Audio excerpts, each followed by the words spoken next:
नमस्कार। इस चैनल के द्वारा बीएड शिक्षकों के ब्रिज कोर्स को ध्यान में रखते हुए इंपॉर्टेंट स्टडी मटेरियल्स एवं रेगुलर क्लासेज आपको प्रोवाइड की जा रही हैं। हम द्वितीय भाषा के रूप में अंग्रेजी का भी अध्ययन इस चैनल के माध्यम से कर रहे हैं। इसके पहले हमने अध्याय 1 को कवर कर लिया। आज हमने लगभग 20 महत्वपूर्ण प्रश्नों को भी कवर किया है लाइव सेशन में। अब हम अध्याय 2 की शुरुआत कर रहे हैं। अध्याय 2 है सेकेंड लैंग्वेज एक्विजिशन, द्वितीय भाषा का अर्जन। भारतीय परिवेश में द्वितीय भाषा के रूप में मुख्यतः बच्चों को अंग्रेजी पढ़ाई जाती है। हम इस अध्याय को पढ़ने से पहले एक कहानी आपके सामने रखेंगे, एक बच्चे की कहानी, और यकीन मानिए इस कहानी में ही हम आपको इस द्वितीय पाठ का पूरा कॉन्सेप्ट, पूरे जो समरी है वह आपको क्लियर कर देंगे। आप अगर इस कहानी को एक बार समझ लेंगे, सुन लेंगे, तो यकीन मानिए कि आपको जो इस पूरे चैप्टर का कॉन्सेप्ट आपके दिमाग में छप जाएगा। तो आइए हम इस कहानी की शुरुआत करते हैं। बात है द्वितीय भाषा अर्जन, यानी कि दूसरी भाषा जब बच्चा सीखता है, अर्जित करता है, वह किस प्रकार से सीखता है, हमें यही एक अध्यापक के रूप में जानना है और इसी को पढ़ना है। तो चलिए हम शुरुआत करते हैं। एक बच्चा है अंकित, हमने यहाँ पर एक उदाहरण के रूप में आपके सामने यह कहानी बनाई है और इसको आप समझिए। अंग्रेजी सीख रहा है बच्चा, और हम सभी जानते हैं कि प्रथम भाषा के रूप में बच्चा अपनी नेटिव लैंग्वेज, जैसे पंजाब में पंजाबी, बिहार में हिंदी और अन्य राज्यों में वहाँ की जो नेटिव लैंग्वेज है उनको सीखता है अपने माता पिता से। वहीं दूसरी भाषा के रूप में मुख्यतः बच्चा अंग्रेजी सीखता है। तो चलिए हम इसकी शुरुआत करते हैं। अंकित है, एक 8 साल का बच्चा है। ये बहुत इंटरेस्टिंग वे में है। आप इस कहानी को आप कहानी को एक बार सुनेंगे और सुनते सुनते ही आप इस पाठ का निचोड़ आपको पहले ही मिल जाएगा। उसके बाद हम महत्वपूर्ण बिंदुओं पर भी अगले वीडियो में धीरे धीरे चर्चा करेंगे। ठीक है, आपका कॉन्सेप्ट क्लियर होना चाहिए। तो अंकित एक 8 साल का बच्चा है जो वाराणसी के एक छोटे शहर में रहता है। उसके घर में सब लोग हिंदी बोलते हैं। अंकित स्कूल जाने से पहले ही अपने माता पिता, दादा दादी के साथ हिंदी में बहुत कुछ सीख चुका था। जैसे कहानियाँ सुनता था और कहानियाँ सुनने के बाद अपने रिएक्शन देता था। उसकी दादी उसको कहानी सुनाती थी, रोज़मर्रा के अनुभव अपना समझता था और यह उसकी मातृभाषा थी। यानी ये जो सारे कार्य वो बच्चा करता था, अपने दादा से, दादी से जो कहानियाँ सुनता था, अपने भाव उसमें व्यक्त करता था, बातचीत करता था, संवाद करता था, माता पिता से बातचीत करता था, ये सारी उसकी जो मातृभाषा, चूँकि वह उत्तर प्रदेश का था तो वह हिंदी भाषा में करता था। अब देखिए यहाँ पर आप देख रहे हैं पहली भाषा की नींव अंकित को पहले ही, आप सभी जानते हैं, सुनने और समझने की क्षमता थी। यानी अंकित जो बच्चा था वह पहले ही अपने माता पिता, परिवार से कहानियाँ सुनता था, बातचीत करता था, तो उनकी बातों को सुनने की और समझने की क्षमता उस बच्चे के अंदर थी। अपनी भावनाओं को और विचारों को व्यक्त करने की आदत थी। सामान्य अवधारणाएं जैसे बच्चा रंग, समय, दिन और महीने आदि सब बच्चा जानता था अपने परिवार से ही। अब देखिए आगे, ये सभी चीज़ें उसे अब दूसरी भाषा सीखने में मदद करेंगी। यानी कि जो आपका चैप्टर है सेकेंड लैंग्वेज एक्विजिशन, द्वितीय भाषा का अर्जन करना, तो जब बच्चा यही अंकित जब विद्यालय जाएगा तो यही सारी चीज़ें उसको मदद करेंगी। आइए हम आगे बढ़ते हैं इस कहानी में। कहानी में आ गए स्कूल और दूसरी भाषा की शुरुआत। जैसा कि हम देख रहे हैं कि अंकित कक्षा में पहली बार अंग्रेजी पढ़ना शुरू करता है। अंग्रेजी पढ़ना शुरू करता है जो लैंग्वेज 2 हो जाती है, जो कि आपको पढ़ना है। शिक्षक ने बताया कि अब वो अंग्रेजी में छोटे छोटे वाक्य और शब्द सीखेंगे, यानी कि उन्हें सिखाएंगे बच्चों को, और जो अंकित है अब वो सीखने की प्रक्रिया में शामिल होगा। अंकित ने पहले ध्यान दिया कि शिक्षक क्या कह रहे हैं। इस कहानी को शिक्षक साथियों समझते चलिएगा मेरे साथ, बहुत मज़ा आएगा और मज़े में ही आपको चीज़ें बिल्कुल क्लियर हो जाएंगी। वह समझता था कि शिक्षक गुड मॉर्निंग कह रहे हैं, लेकिन उसकी समझ में यह शुभ प्रभात जैसा है। चूँकि वह अपने माता पिता से सुप्रभात सीखा था, चूँकि हिंदी भाषी क्षेत्र का था, बिहार वाराणसी का था, उत्तर प्रदेश का था, तो वह शुभ प्रभात उसको समझ रहा था, गुड मॉर्निंग को।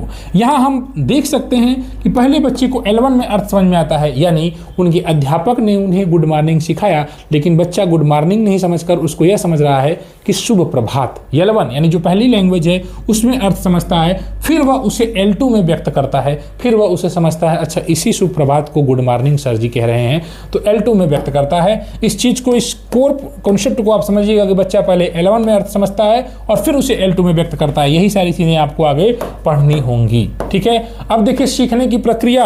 अब सीखने की प्रक्रिया किस प्रकार से है, आपका जो पहला जो सेकंड चैप्टर है उसमें यही सब सारी चीज़ें हैं, प्रोसेस वगैरह है। अब देखिए इसमें धैर्य है और अभ्यास है। शुरुआत में अंकित सिर्फ शब्दों को दोहराता, कभी कभी वह कहता गुड मॉर्निंग और फिर आगे अपनी बातचीत करता, गुड मॉर्निंग दोस्तों या गुड मॉर्निंग सर और सब ठीक है, इस तरह से।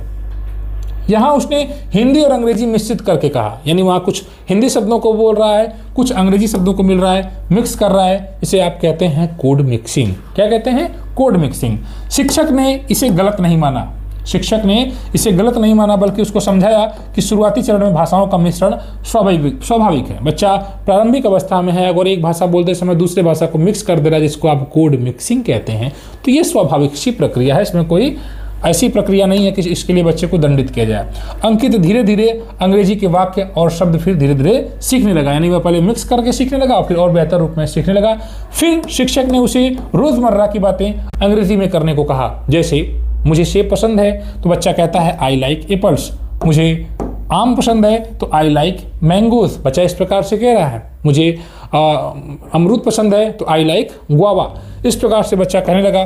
बच्चे को फिर नज़दीक के लिए दिस इज माई बैग, इस प्रकार से बच्चा धीरे धीरे देख रहे हैं कि जो बच्चा अंकित है वह सुनने और बोलने की क्षमता उसकी बढ़ जाती है।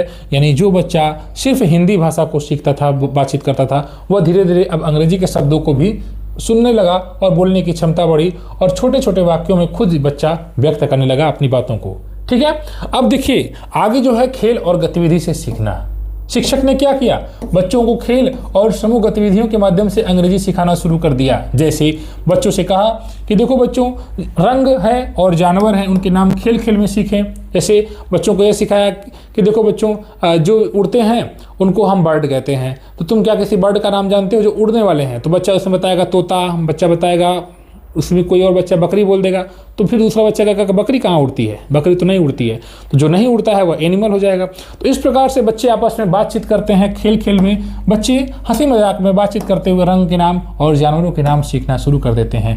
समूह में बच्चे वार्तालाप करते हैं, बातचीत करते हैं, संचार करते हैं और फिर समझ उनकी बढ़ती है। एक बच्चा बोलेगा कि बताओ शुतुरमुर्ग, तो एक बच्चा बोलेगा सर शुतुरमुर्ग तो हमने देखा नहीं है, तो सर उसको मोबाइल में दिखा देते हैं शुतुरमुर्ग। शुतुरमुर्ग के पास पंख रहता है, फिर वो शुतुरमुर्ग के बारे में सोचेगा कि उड़ता है कि नहीं उड़ता है। इस प्रकार से आप जो है देखेंगे कि अंकित ने देखा कि खेल के दौरान अंग्रेजी बोलने से डर कम हुआ, यानी जब वो बच्चों के साथ बातचीत करने लगा तो उसका डर कम हुआ और उसको मजा आने लगता है। ठीक है, इस प्रकार से बच्चे आपस में संवाद करते हैं तो उसे आनंद आता है। अब इसमें क्या हो रहा है? शिक्षक का समर्थन हो रहा है। अंकित की देखिए यात्रा में शिक्षक का योगदान बहुत महत्वपूर्ण था, जैसे हमें भी अपना योगदान देना होगा। शिक्षक ने सुरक्षित और प्रोत्साहक वातावरण बनाया, यानी अंकित जो भी चीज़ें अगर थोड़ा बहुत त्रुटि करता था तो उसको सजा देने के बजाय उसका प्रोत्साहन किया, सुरक्षित माहौल बनाया, अब विद्यालय का वातावरण बनाया, गलतियों को स्वीकार किया और उसको सुधारने में मदद किया, रोजमर्रा की जिंदगी से जुड़े उदाहरण देकर चीज़ों को आसान बनाया। शिक्षक ने ये भूमिका निभाई, शिक्षक ने। तो द्वितीय भाषा अर्जन में अब ये कि यहाँ से प्रश्न कैसे बनेगा, हम आगे अभी चर्चा करेंगे। द्वितीय भाषा के अर्जन में शिक्षक की भूमिका क्या है? सुरक्षित और प्रोत्साहक वातावरण बनाना, गलतियों को स्वीकार करना और उसे सुधारने में मदद करना और रोजमर्रा की जिंदगी से जुड़े उदाहरण देकर चीज़ों को आसान बनाना। ये देखिए कितना बेहतर है, इस कहानी से ही आप धीरे धीरे चीज़ों को समझते हुए चल रहे हैं। अंकित ने महसूस किया कि अंग्रेजी सीखना अब तो डरावना नहीं है बल्कि मज़ेदार है और उपयोगी है। अंकित को अब उसमें मजा आने लगता है। ठीक है, जिस प्रकार से अध्यापक ने उसको सिखाया। अब इसको भारतीय संदर्भ में सीखना, ये सारी चीज़ें मैंने कहा ना आपके टॉपिक में ही हैं। भारतीय संदर्भ में सीखना, अब अंकित के स्कूल में बहुत सारे बच्चे अलग अलग भाषाएं बोलते थे, इसलिए शिक्षक ने सामान्य अनुभव और परिचित संदर्भ से अंग्रेजी सिखाई, यानी जिस चीज़ों से बच्चा ज़्यादा परिचित था उससे उस बच्चे को अंग्रेजी सिखाया और असामान्य अनुभव से। जैसे मैंगो को समझाने के लिए शिक्षक ने आम का फल दिखा दिया कि देखो ये आम का फल है, इसको हम मैंगो कहते हैं, और केला दिखा कर दिया ये बनाना कहते हैं, इसको बनाना कहते हैं। तो अब क्या करेगा? बच्चे अंग्रेजी में चीज़ों को पहचानने लगे, सिर्फ किताबों तक सीमित नहीं है, यानी किताब के सहारे नहीं, अब बच्चे को वास्तविक अनुभव कराकर शिक्षक ने उनको क्या कर दिया, एक मेज दिखा दिया, कहते देखो इसको टेबल कहते हैं, ये टेबल है। ठीक है, एक कुर्सी को दिखा दिया, कहते हैं इसको चेयर कहते हैं। अब बच्चा उसको डायरेक्ट चेयर बोलने लगा, वो कुर्सी नहीं बोल रहा है, अब वो चेयर बोल रहा है। तो अध्यापक ने बिना किताबों के ही अनुभव के आधार पर बच्चे को सिखा दिया। ठीक है, तो इस प्रकार से आपने देखा कि इस प्रयोगों के माध्यम से बच्चा द्वितीय भाषा को कितनी बेहतर तरीके से सीख रहा है। आगे है धीरे धीरे आत्मविश्वास बढ़ना। अब क्या होगा? अब बच्चे का आत्मविश्वास धीरे धीरे बढ़ रहा है। अंकित अब अपने दोस्तों और शिक्षक से अंग्रेजी में छोटे छोटे वाक्य बोलना शुरू कर देता है। ठीक है, जैसे सुनना और बोलना उसके लिए आसान हो गया। वह अब संज्ञाएं, क्रियाएं और छोटे वाक्य समझने लगा। ठीक है, अब संज्ञा को समझने लगा, क्रिया क्या है, काम करना, जैसे उन्होंने बच्चे को धीरे धीरे बताया।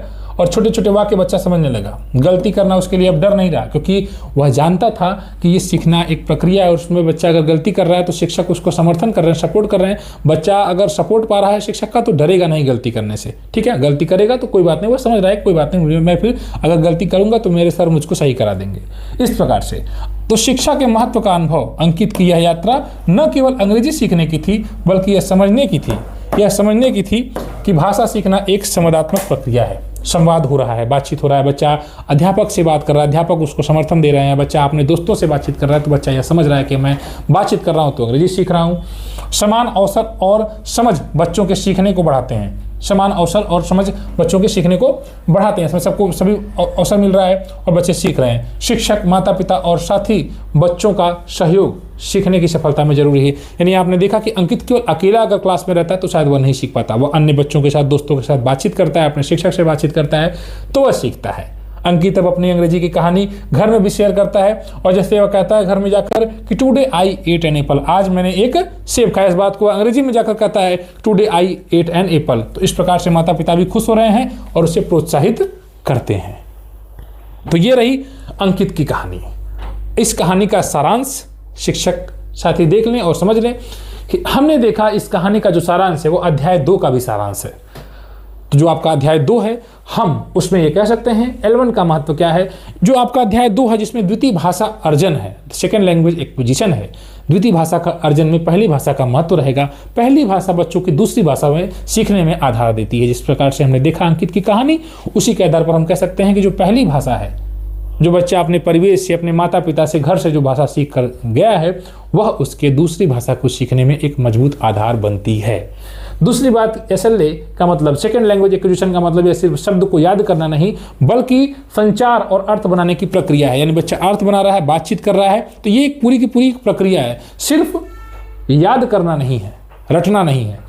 तीसरी बात यह है कि भाषा मिश्रण स्वाभाविक है, यानी कि शुरुआती चरण में L1 L2 का मिश्रण सामान्य है। हिंदी बोलते अंग्रेजी बच्चा बोल रहा है, वह हिंदी को भी उसमें मिक्स कर रहा है, हिंदी के साथ अंग्रेजी बोल रहा है, तो ये स्वाभाविक सी प्रक्रिया, इसमें कोई दिक्कत नहीं है। शिक्षक की भूमिका यह है कि वे सुरक्षित वातावरण बनाएं, प्रोत्साहन दें बच्चे को और गतिविधियों और दैनिक अनुभव से सीखने में मदद करें। शिक्षक ऐसे उदाहरणों का सहारा ले सकते हैं जो बच्चे के दैनिक जीवन से जुड़ा हुआ है। ठीक है, आगे है भारतीय संदर्भ में अलग अलग भाषाओं और सीमित अनुभव के बीच सीखने की प्रक्रिया होनी चाहिए और गलतियां और अभ्यास करके त्रुटियां, ये सब एक सीखने का हिस्सा है।